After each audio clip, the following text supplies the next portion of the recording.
Assalomu alaykum elektrotexnika uz kanali obunachilari va kuzatuvchilar. Biz chiroqlarni tanlayotganimizda bir jihatiga e'tibor qilishimiz kerak, ya'niki bu chiroqlarimizning sokoli.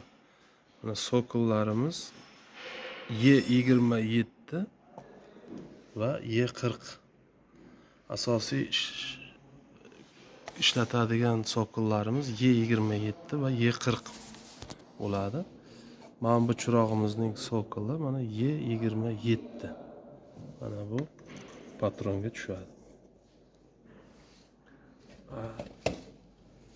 Bu chirog'imizning sokoli esa E40. Bu patronga tushadi.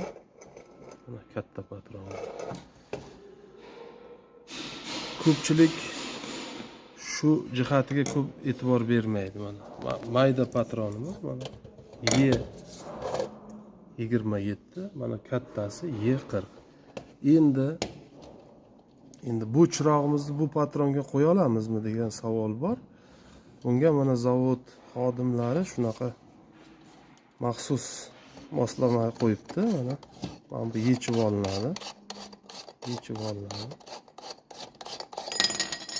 Va osongina E40 sokolimiz E27 sokoliga aylanadi.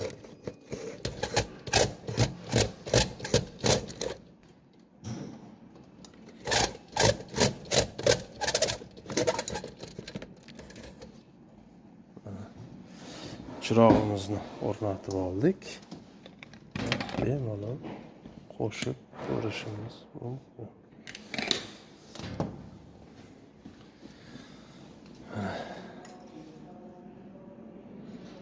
Bu universal